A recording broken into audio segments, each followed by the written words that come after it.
Hey, how's it going, everyone? Your boy Jolsey, aka Comic Filth here, and we are finally back with another episode.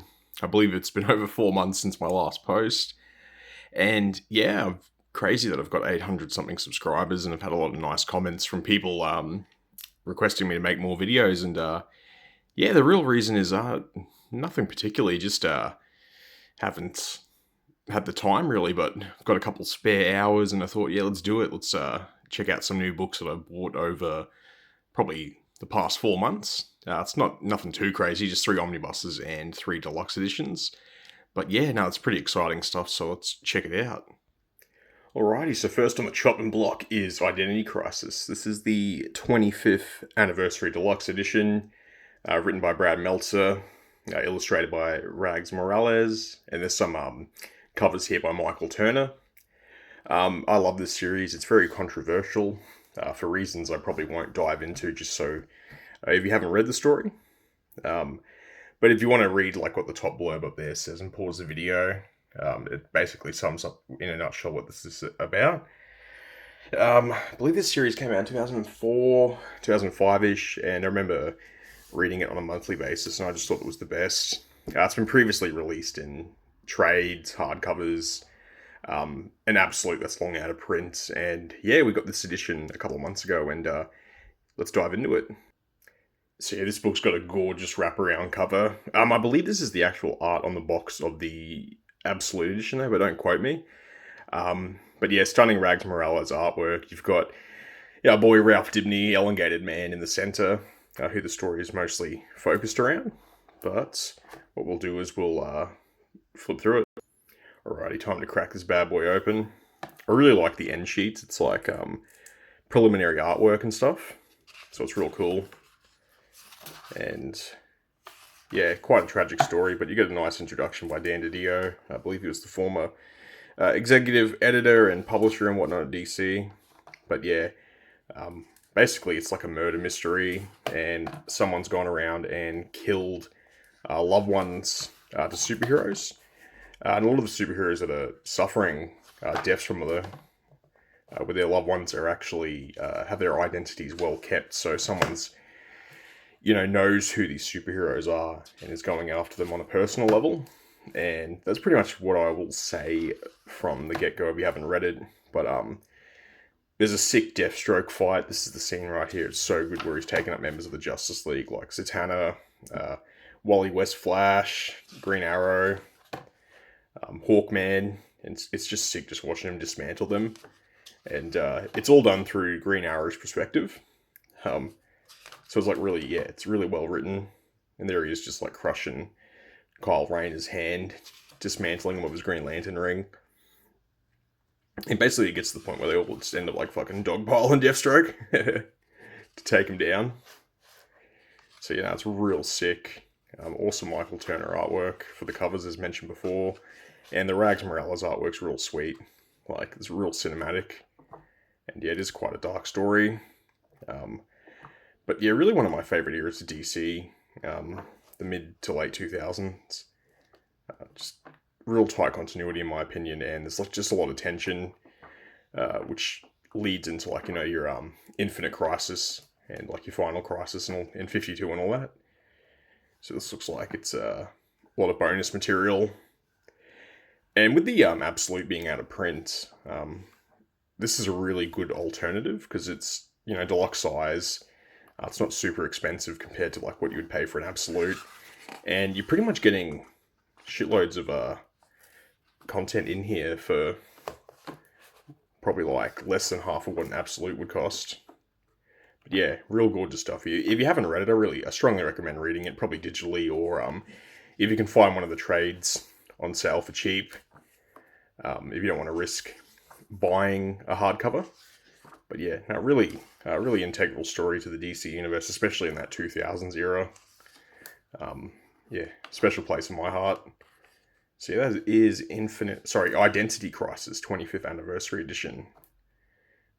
Very stunning book.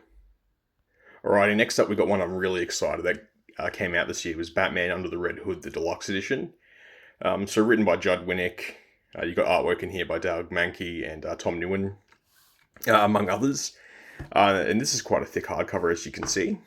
And what we'll do is we'll just zoom in here. If you want to like pause the video and read like the blurb there. But yeah, it's basically all sort of like the early eras of Red Hood. Obviously the story Under the Hood. And they made an animated film of this where I think it was Jensen Ackles voiced the Red Hood. This has been out for around 20 years, like this whole storyline. So obviously you probably know who the Red Hood is, but just for anyone who doesn't, I won't spoil it, just in case, because there's usually that one person. But yeah, let's check it out. I didn't show off the like dust jacket flaps for the Identity Crisis one, just because it was just blank white with like right up with the creator bios, like, your standard affair.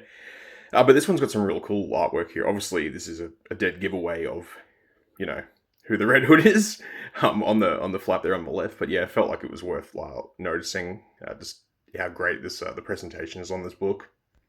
And similar to your Identity Crisis, the wraparound cover on the actual hardcover itself is gorgeous. Epic Doug Mankey artwork. And I really feel like DC with their deluxe hardcovers at the moment are really killing it with the presentation and build. So yeah. Right, time to dive in. So just standard black end sheets for this one. But this collects basically all the issues and even like excerpts from other issues that kind of alluding to the Red Hood coming. So you get a nice introduction by Judd Winnick. And there's the cover to, I think it was an annual where like this kind of story kicked off. Batman's like first confrontation with the Red Hood. And like he reveals his identity to him, but we don't see it. So obviously as you read through the story, that's where it gets explained. But yeah, this is fantastic. That early to mid 2000s DC, as discussed with the Identity Crisis, one of my favorite eras. So it was so good to get this deluxe hardcover. And it's got the Lost Days. So Red Hood: The Lost Days I think it was done in 2009, 2010. So a couple of years after the story wrapped up, but you can only really get it in like I think it was just a normal trade. But now it's all collected in here. And I wouldn't be surprised if this is the prototype for a future Absolute Edition to get all this material in that format. But yeah, heaps of characters. You can see Black Mask, Superman, League of Shadows dudes pop up. You've got Mr. Freeze, of course the Joker. So it's just a lot of good iconic characters in here. And artwork spectacular.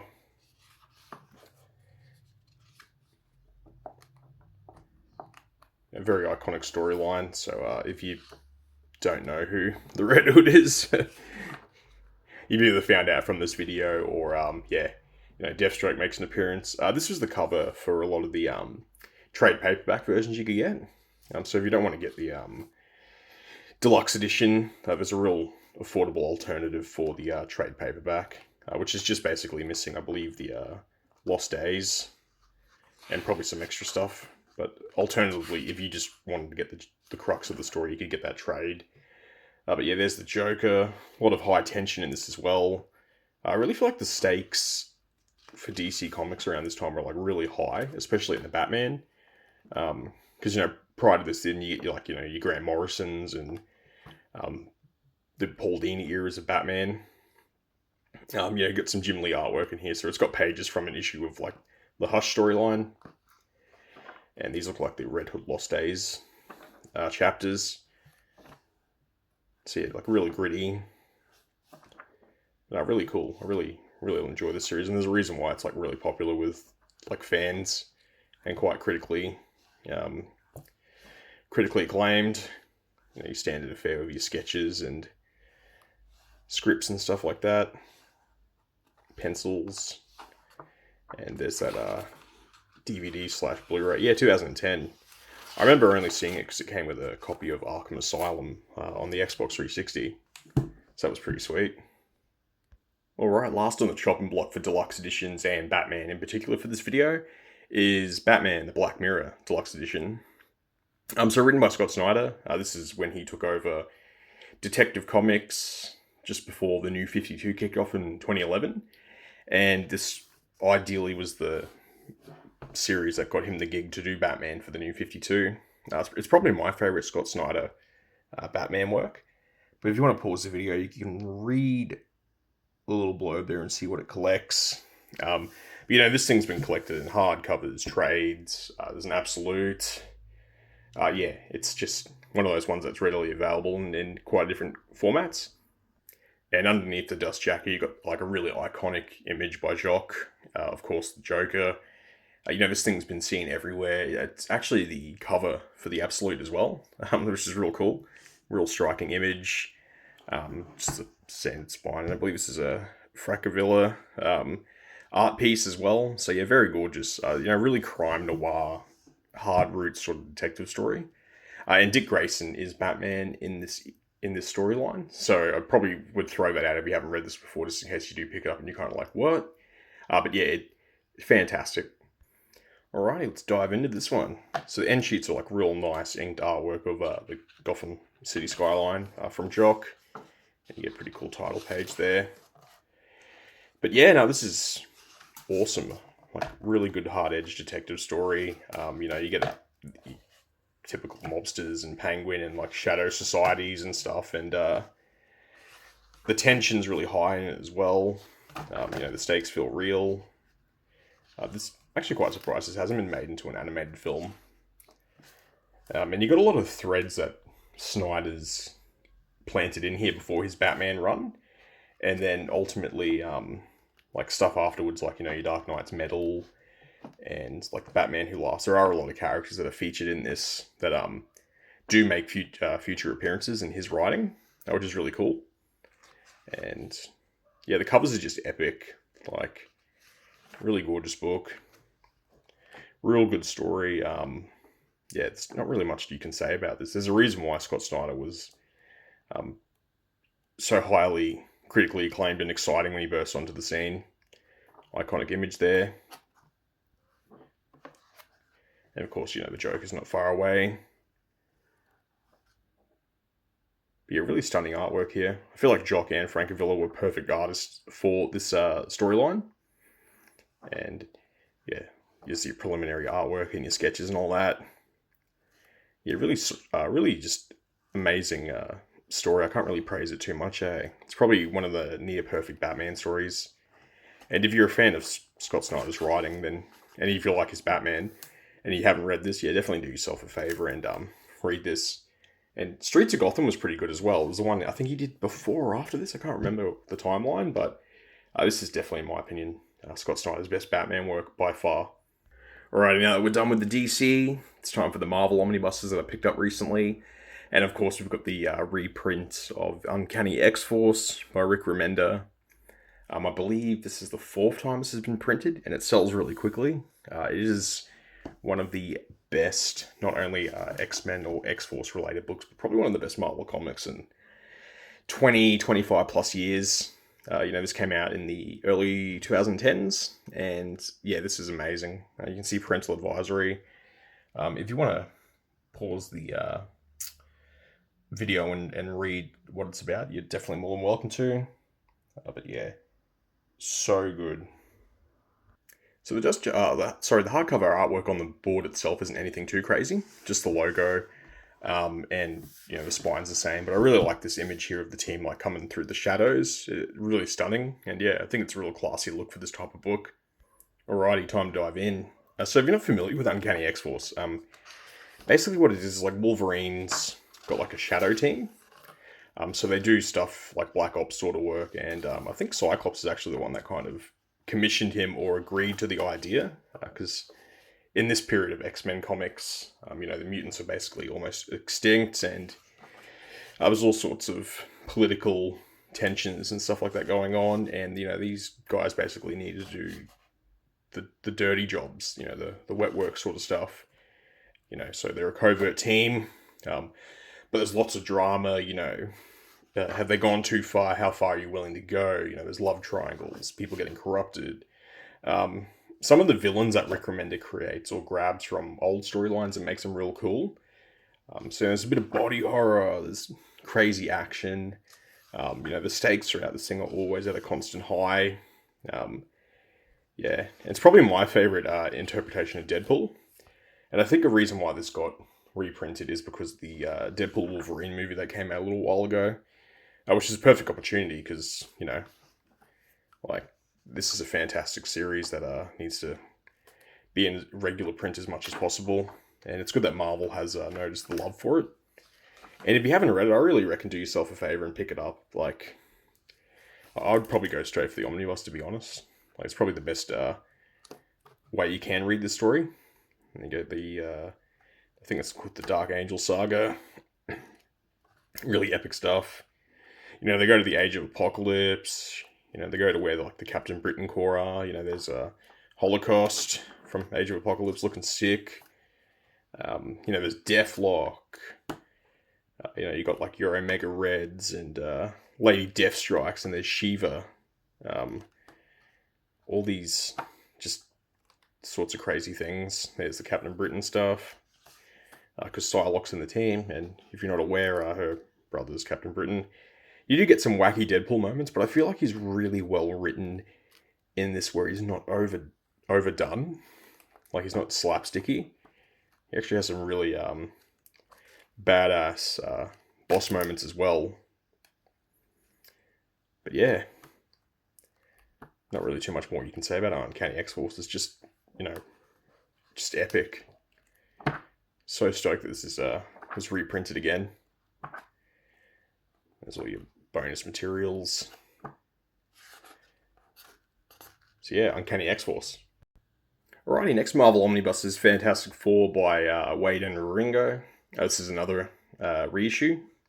And I've only read like probably 6 issues of this whole run. And this is way back when it was coming out in like, the early to mid 2000s. And I can't remember them. But this is really cool. I haven't read all this yet, but from what I have read, it was really amazing. And it gets a lot of praise from comic fans, and particularly fans of Fantastic Four, as being up there as one of the best runs. So yeah, dust jacket flaps, and this is pretty sweet as well. You know, you got a picture of Spidey down there, and of course the Mr. and Mrs. Fantastic. Art on the hardcover itself is pretty simple. It's just, you know, the Four logo with like a space backdrop, and kind of continues onto the back of it. So nothing too crazy, but yeah, real nice simplistic design. All right, let's dive in. So once again, apologies, I haven't read a lot of this material, so I can't give you like a insight onto what it's all like. But guessing it's a new turning point for the FF, and you know, you got a new creative team that was donning it at the time. I don't know where the FF was in the early to mid 2000s, but probably like a lot of comics, just not in a good place. And yeah, the Michael Ringo artwork is fantastic. That's you know, a no-brainer right there. And of course, Mark Waid, you know, being in the game for as long as he has, he's written a lot of iconic stuff. So yeah, I hear a lot of good praise for this, and I'm actually really excited to read it. I like the art style. It's like cartoony, but not like super goofy. And I really feel like, yeah, it suits the tone of this book as well, because you got a lot of light, heartfelt family moments and adventure. But you know, with the Fantastic Four, one of their villains, their main villain, is Doctor Doom, and he's pretty savage. So I can only imagine how crazy Doom is throughout this. So yeah, probably need to get on my bike and start reading this one as fast as possible. It looks good. I believe probably 90% of the artwork is done by Ringo. I don't really think there's too many fill-in artists, which is cool. I like that real nice consistency when it comes to artwork, especially in like these big formats, like your omnibuses or whatnot. But yeah, that looks pretty cool. Bit of Spider-Man action, of course. It's a real nice cover there. Looks like we're going all sorts of adventures.